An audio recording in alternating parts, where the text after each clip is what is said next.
Здравствуйте, в эфире «Настоящее время». С вами Наташа Моздовая.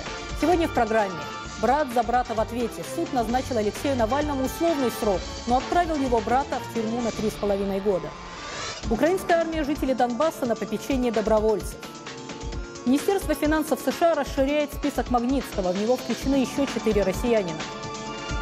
Для начала слово коллегам в Праге. Сергей? Спасибо, Наташа. События дня в настоящем времени из Праги. Я Сергей Дорофеев. Здравствуйте. 3,5 года каждому. Такой новогодний подарок получили братья Навальные. У Алексея срок условный, у Олега реальный. И это при том, что еще недавно для оппозиционера обвинение требовало 10 лет, для его брата-бизнесмена 8. Напомню, дату приговора перенесли с 15 января накануне, как сказали в Замоскворецком суде, потому что приговор оказался готов раньше, чем планировалось. Екатерина Кочкина собирала мнения и комментарии. Приговор братьям Навальным стал неожиданностью для всех присутствующих в зале суда. Не стыдно, что вы это делаете? Вы его за что сажаете, да? Что за свинство, я не понимаю. Все это для того, чтобы меня еще сильнее таким образом наказать. Условный срок для Алексея и реальный для Олега, которого взяли под стражу сразу после оглашения приговора. По словам наблюдателей, приговор получился скомканным и торопливым. Но должен сказать, что непредсказуемый ход не всегда самый сильный. Абсурд, он так и остается абсурдом. И все это вместе оставляло именно такое ощущение нарастающего трагического абсурда. Сегодня, наверное, самая цитируемая строчка русской поэзии, во всяком случае в русскоязычном сегменте сети, это знаменитые строчки Евгения Евтушенко из поэмы «Казанский университет». «И революция всегда, по сути, месть собрата».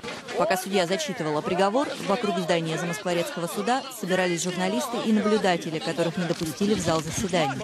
Между сторонниками и противниками Навального случались стычки, регулируемые сотрудниками полиции.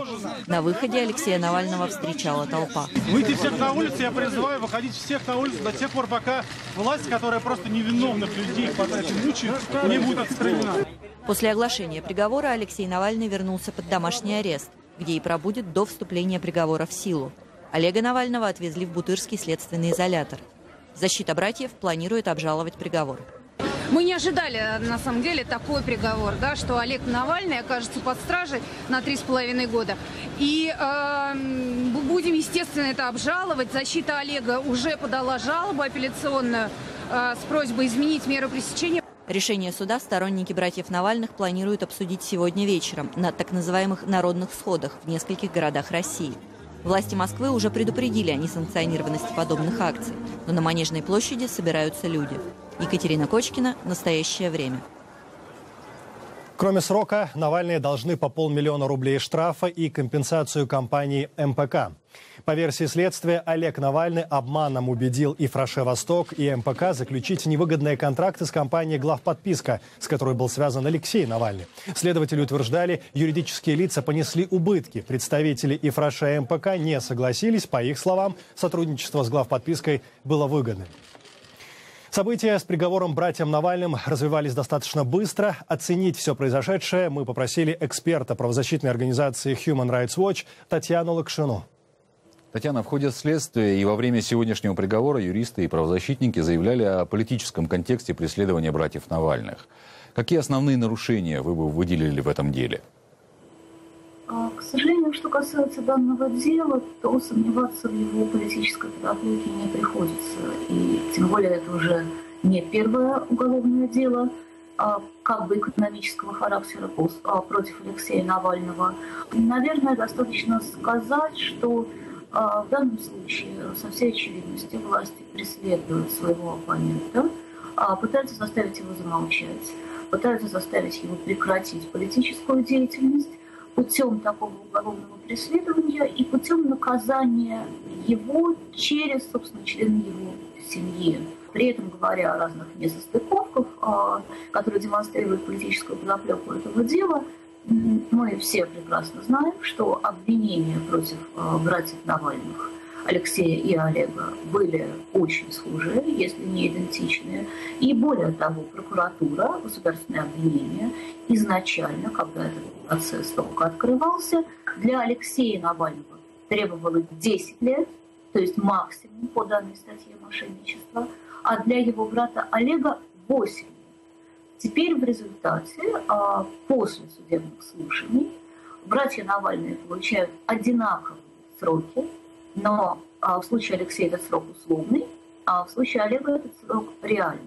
Надо сказать, что из двух из них Алексей уже находился под условным сроком по предыдущему делу.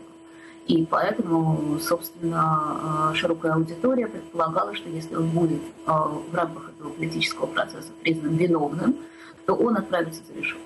30 декабря – это такое время, когда очень многие, и, собственно, сторонники Навального, и журналисты, и, конечно, международные акторы, дипломаты, уже даже находятся не в Москве.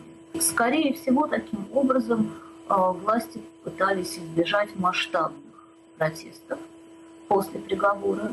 Подобное поведение со стороны властей люди воспринимают как своеобразный плевок себе в лицо, как дополнительное издевательство над ними, дополнительное издевательство над основными гражданскими свободами.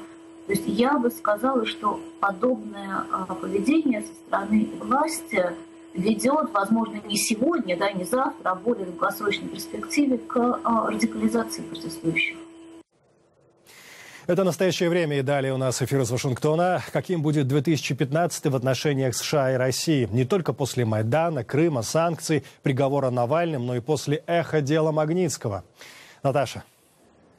Да, Сергей, видимо, год будет не очень удачным. США расширили санкционный список Магнитского, включив в него еще 4 российских должностных лиц. В числе новых фигурантов заместитель генерального прокурора России Виктор Гринь, открывший новое дело против Сергея Магнитского через несколько лет после того, как адвокат умер в тюремной камере, а также следователь Андрей Стрижов и заместитель министра внутренних дел Чечни Абти Алаудинов и глава администрации президента Чечни Магомед Даудов, подозреваемый в нарушениях прав человека. Все активы этих лиц на территории США, если они существуют, конечно, подлежат замораживанию, им самим запрещается въезд на территорию Соединенных Штатов.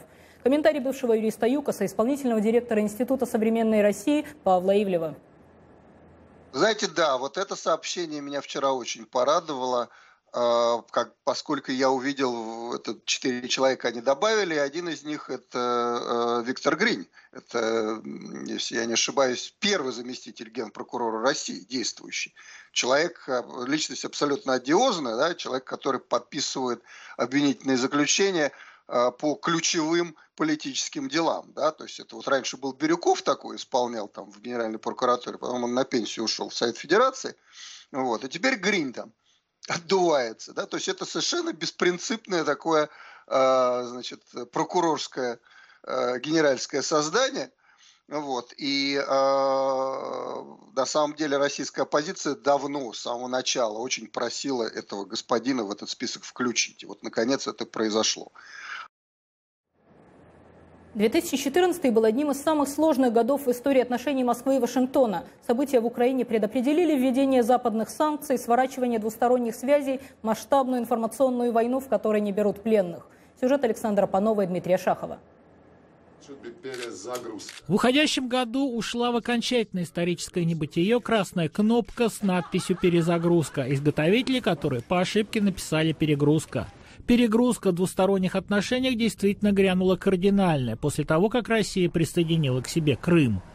Аннексия Крыма и поддержка Москвой сепаратистов на востоке Украины оружием, якобы из военторга, и солдатами, якобы отпускниками, в том числе из Чечни, вызвали резкие ответные шаги Запада. Причем Вашингтон стал инициатором масштабных санкций против российских предприятий, банков, чиновников, политиков и так называемого ближнего круга президента Путина. Мы с самого начала говорили, что из всего этого ничего хорошего не получится ни для России, ни для россиян. Мы в этом полностью убеждены, и я думаю, с каждым днем это становится все более очевидным. В сочетании с падением мировых цен на нефть, обесцениванием рубля, эмбарго на поставки в Россию западных продуктов питания, введенного российским правительством, удар по экономике получился нешуточный. Но худшее, считают эксперты, еще впереди. Должно пройти какое-то время, когда население ощутит экономические проблемы, тем более, что вот там кризис, который мы сейчас наблюдаем, он не будет обвальным, как в 2008 году, он не будет обвальным, как в начале 90-х или там в 98 году. Он будет такой вот вяло текущий, медленное сползание вниз. Эпоха экономического благополучия, она закончилась. Белый дом не устает повторять, урегулирование конфликта в Украине приведет к снятию санкций. Одновременно здесь надеются на то, что Россия будет сотрудничать с Америкой в борьбе против исламского государства, в ограничении ядерных программ Ирана и КНДР. В то же время в Москве объявили, что цель западных санкций – смена режима и ослабление России. Президент объяснил это гражданам с помощью аллегории. Мне самому иногда приходит в голову мысль. Может быть, Мишке нашему надо посидеть спокойненько, так? Не гореть поросят и подсвинок по тайге, а питаться ягодками, метком. Может, его в покое оставят? Не оставят. Потому что будут всегда стремиться к тому, чтобы посадить его на цепь. А как только удастся посадить на цепь, вырвут и зубы, и когти. В сегодняшнем понимании это сила ядерного сдерживания. Эксперты отмечают, что созданный образ внешней угрозы позволяет Кремлю и его рупорам в СМИ объявить ответственными за все внутренние проблемы Америку и Запад. За последние 2 года Путин держал все рычаги управления в своих руках, контролировал все. Он не может списать какие-то неудачи на премьер-министра или на Думу, а вот на Обаму может. Наверное, я бы говорил, например, о десятилетии плохих отношений. Я бы российско-американские отношения проиллюстрировал бы, наверное, таким долгим, нудным, периодически обостряющимся, периодически продвигающимся вперед разводом между двумя супругами, у которых огромное имущество, разные дети от разных браков. И все надо решать в ручном режиме, и где-то можно договориться, где-то нет. Но процесс долгий, неприятный, и в результате все будут разочарованы. Эксперты все чаще вспоминают о том, что соперник Обамы на прошлых президентских выборах Митт Ромни не так уж был неправ, назвав Россию геополитическим соперником Соединенных Штатов. В 2012 году его высмеяли. На предстоящих 2016 президентских выборах об этом, вероятно, будут говорить совершенно серьезно. Александр Панов, Дмитрий Шахов. Специально для настоящего времени. Вашингтон. Сергей, мы вновь возвращаемся к вам в Прагу. На востоке Украины ожидается очередное перемирие. Генштаб Украины анонсировал прекращение огня. Должна начать работу специальная группа из представителей ОБСЕ, Украины, России и руководства отдельных районов Донецкой области. Если договорятся, стороны подпишут протокол намерения о полном прекращении огня. Напомню, режим тишины на Донбассе действует уже более 20 дней. Обстрелы стали реже, однако полностью не прекратились. И вот буквально только что из зоны АТО вернулась моя коллега Шахида Якуб. Фрагмент нашего интервью. Бойцы, которые возвращаются из зоны АТО домой, часто рассказывают о том, что если бы не волонтеры, у них бы зимой не было что носить, одежды нет и еды, собственно, нет. Только волонтеры и спасают. Это действительно так? Киев занимается решением только своих политических вопросов или он помнит о солдатах своей армии? Вы знаете, все, что я видела, проехав энное количество блокпостов между непризнанной Донецкой Народной Республикой и Украиной, это на самом деле полуголодных бойцов украинской армии, погранцов, таможенников, которые живут в ужасающих условиях. Иногда мне казалось, что я просто попала на какую-то помойку, потому что тут рядом гора мусора, какая-то гуманитарная помощь, практически никаких условий, они там живут неделями. Такое ощущение, что это партизаны, а не регулярная армия страны. За счет волонтерской помощи живет не только регулярная украинская армия, а также все формирования, которые, скажем, правого сектора или Нацгвардии, которые, в принципе, расположены прямо рядом с аэропортом Донецка в Песках. А за счет гуманитарной помощи и добровольцев также выживает население Донецка. Любой человек, с кем я разговаривала, с благодарностью говорила о тех волонтерах, которые привозят эту гуманитарную помощь, будь то рис, макароны, памперсы для детей, все. Хотя бы в Донецке магазины открыты? Магазины продовольственные открыты. На самом деле очень дорого. То есть дорого открыты. Есть все бары открыты, рестораны открыты, магазины открыты, продовольственные. Другие бизнесы, как то мебельные магазины, спортивные, все это закрыто. Естественно, и все говорят, самое популярное слово в Донецке – это «отжали». То есть кто-то у кого-то что-то отжал, отобрал. То есть это могут быть, украл бизнесы, машины, ну все что угодно. То есть там абсолютно война — это беспредел. благодатное время для этого. Абсолютно беспредел. А так у людей нет налички для того, чтобы в магазине что-то купить. Вот какая проблема. Политолог Каха Бендукидзе, еще когда начинались боевые действия на востоке Украины, говорил о том, что даже если Путин заберет своих бойцов, все равно эта война, говорил он, будет продолжаться еще не 1 месяц, а может быть и год, потому что боевые действия слишком выгодны некоторым бизнес-кругам и некоторым политикам украинским. После того, как ты вернулась из зоны АТО, ты согласна с Бендукидзе? Действительно так? Даже больше. Дело в том, что да, кто-то делает бизнес на большом уровне. Прекрасно работает, как мне сказали, табачная фабрика, виноводочные заводы. Огромное количество этой продукции возится в Россию. Люди делают бешеные деньги. То есть ты говоришь о бизнесе на войне фактически? На войне, да. Вот это отряды, бизнес контролирует те отряды, которые, в принципе, как говорится, выиграли на данный момент войну. Это со стороны ДНР, и опять-таки это Восток, Отпор, какой-то батальон Гиви. То есть это вот формирование, скажем так. Да, вот сейчас идет передел такой. Называется он национализация. Не в том плане, как мы понимаем, национализация. Опять отжал, присвоил. Это теперь мое. То есть присваивают, отжимают силы ЛНР, ДНР? Да. Тут как бы вот так вот идет. С другой стороны, вот эти те же самые формирования, которые там стоят, сейчас им нечего делать, потому что перемирие. Они все готовятся к войне. Любой солдат, ополченец, с которым я разговаривала, говорил мне, что война только начинается. То есть она совершенно не закончилась. Им надо воевать, им скучно. Если не будет активных боевых действий с украинской стороны, эти люди начнут воевать между собой, потому что им нечего делать, они бряцают оружием. Я очень опасаюсь того, что в конце концов, как это в других конфликтах такого же плана развивалось, люди просто начнут друг друга пулять для того, чтобы определить свою территорию. На фоне этих внутренних противоречий, конфликтов между, ну не знаю, или добровольцами, или наемниками, уж не знаю, как их правильно назвать, о чем говорят сами местные жители ЛНР, ДНР? Они выступают скорее за унитарную Украину, они выступают за независимость, или они все как один хотя бы в составе России? Знаете, я вам честно скажу, никто, с кем я разговаривала, это было очень много людей, это деревни, Донецк. То есть обычные жители? Обычные люди, они все говорили, что мы хотим в Россию. То есть даже та украинская деревня, которая была абсолютно пострадавшая, там камень на камне где-то в каких-то моментах не осталось, они все говорят, мы хотим в Россию, пожалуйста, заберите нас скорее в Россию. Как это? Они считают, что украинская армия в них стреляла, что Украина их предала. Они остались без пенсии. Пенсионеры, бабушки не могут получить пенсию. Те, которые не могут ездить, они даже в Славянск не могут поехать. Или в Днепропетровск. То есть они остались без денег. Украинское правительство заморозило их деньги. Каким образом? Они считают, что у них просто их украли. И да, они сидят просто без ничего, там, брошенные в семьи, оставшиеся только на какую-то гуманитарную помощь. Спасибо, Шахида. В настоящее время смотрите далее. Наши коллеги в Вашингтоне продолжают подводить итоги уходящего года. Порция очередных событий. Да, это последняя программа 2014-го. Давайте напомним еще о некоторых событиях, которые были в заголовках мировых новостей. 17 июля около 16:20 по украинскому времени на востоке Донецкой области терпит крушение малазийский авиалайнер. Все 298 человек на борту гибнут. В социальной сети ВКонтакте на странице одного из лидеров пророссийских сепаратистов Игоря Стрелкова появляется запись «Предупреждали же в нашем небе не летать», которую вскоре удаляют. Россия утверждает, что пассажирский самолет сбили украинские военные. В свою очередь президент Украины винит в катастрофе российскую ракету, запущенную с территории подконтрольной сепаратистам. Мир ждет результатов официального расследования.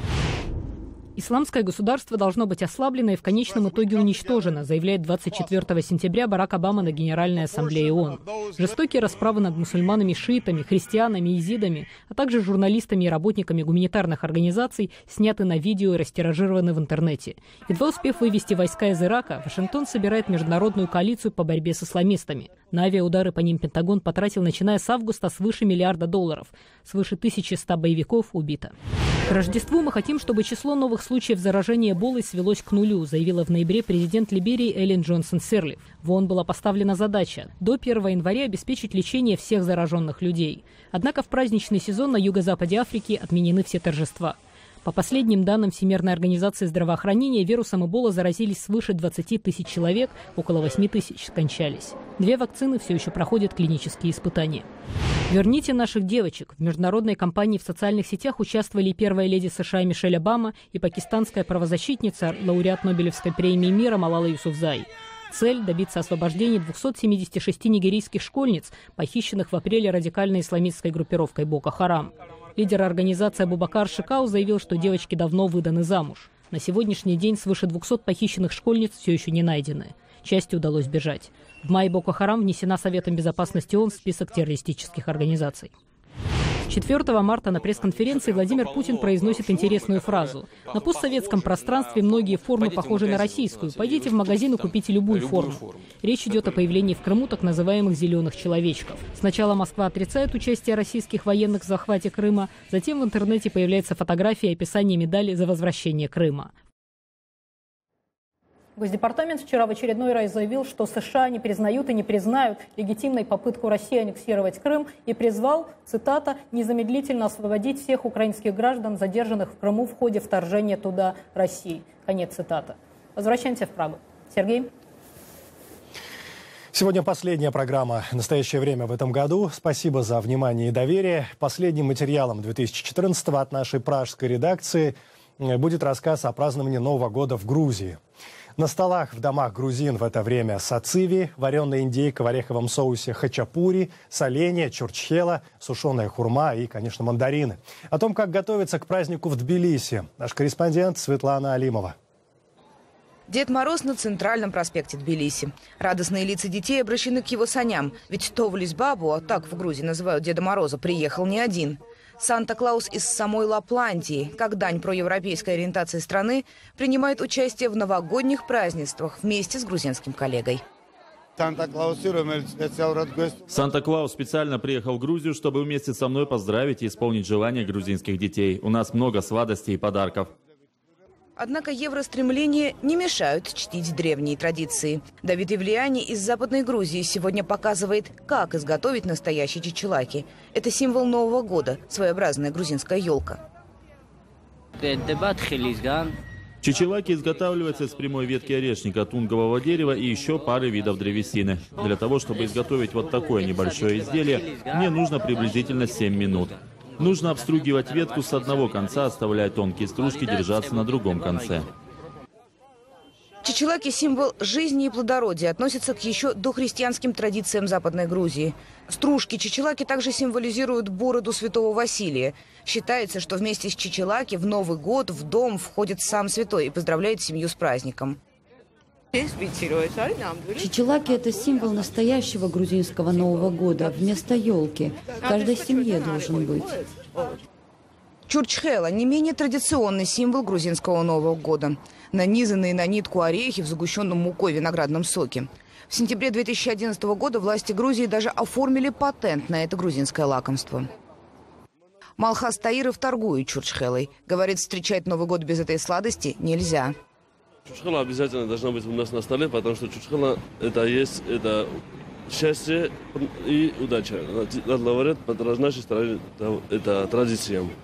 Чурчхела, она вообще традиционная, каждый год она у нас на Новом году, и это делают традиционно из разных сортов винограда. Есть с орехами, с грецкими, а есть с фундуком. Центральный проспект Тбилиси сверкает новогодними огнями, как и главная елка страны. И пока до наступления 12 часов остается время, праздничное настроение задает салют. Ведь как встретишь Новый год, так его и проведешь. Светлана Алимова, Александр Алимов, Тбилиси. И вновь время передавать слово через океан. Наташа, продолжайте.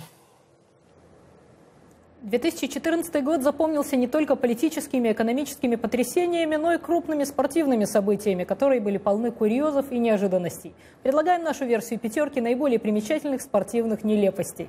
Взгляд Игоря Тихоненко. На пятом месте Олимпийские игры в Сочи. Последняя зимняя Олимпиада оставила двойственные ощущения. С одной стороны, страна-хозяйка заняла первое место по общему числу завоеванных медалей, с другой – мужская хоккейная сборная, от которой так ждали реванша за Ванкувер 2010, вновь проиграла в четвертьфинале турнира.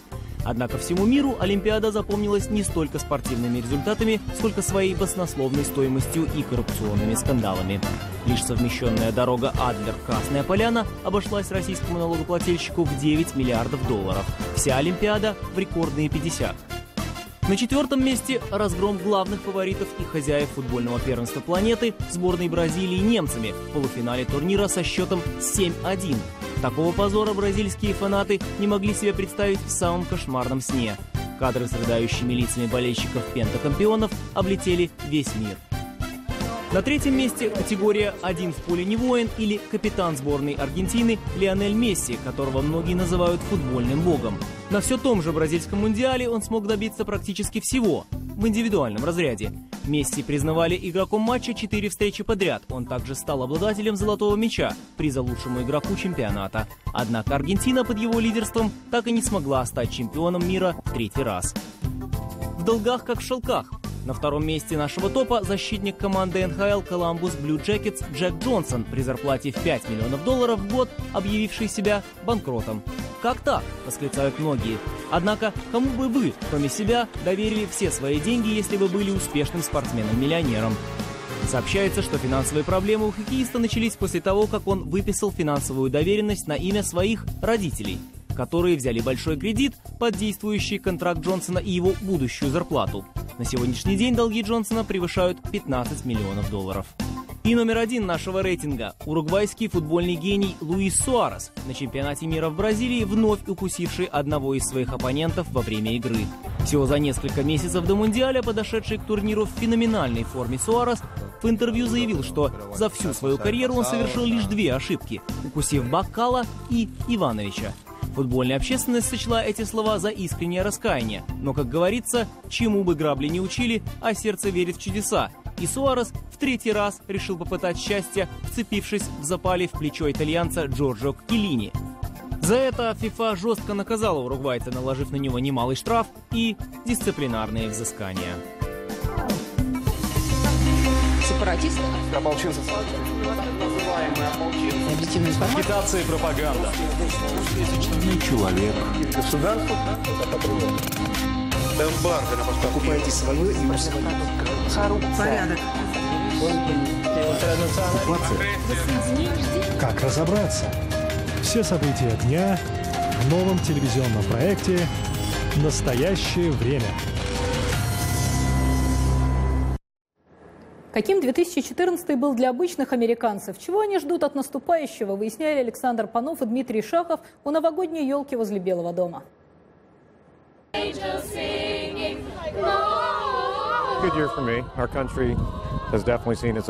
Для меня это был хороший год. Хорошо шли дела на службе. Карьера была для меня главным приоритетом в 2014 году. У страны были свои взлеты и падения, однако важно всегда сохранять позитивный настрой. Хочу людям пожелать счастья, и чтобы все поняли, что в жизни по-настоящему важно, а что не очень. Не переживайте из-за мелочей. Важны вы и ваша семья. Только это имеет значение. Это был хороший год, даже отличный. Мы поженились. Что пожелаете себе и остальным? Много денег. Мира в Америке. Это был отличный год, мы стали друзьями. Я перешла в новую школу, мне нравится жить в столице. А для страны? Это был нормальный год. Обама хорошо справляется с работой.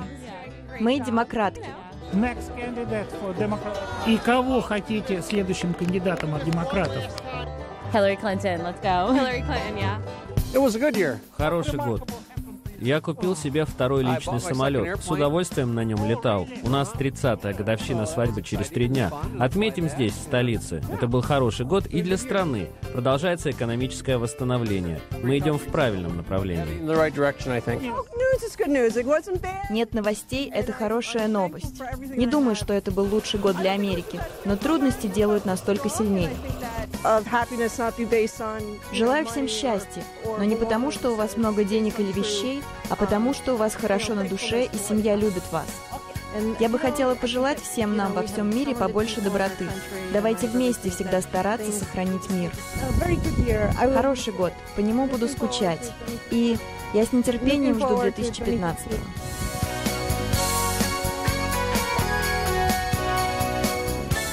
На этом программа «Настоящее время» подошла к концу. Мы поздравляем вас с наступающим праздником. Сергей, с наступающим и до встречи в Новом году. Спасибо. Принимайте поздравления из Праги. Мы традиционно благодарим вас, коллег в Вашингтоне, а также всех наших зрителей.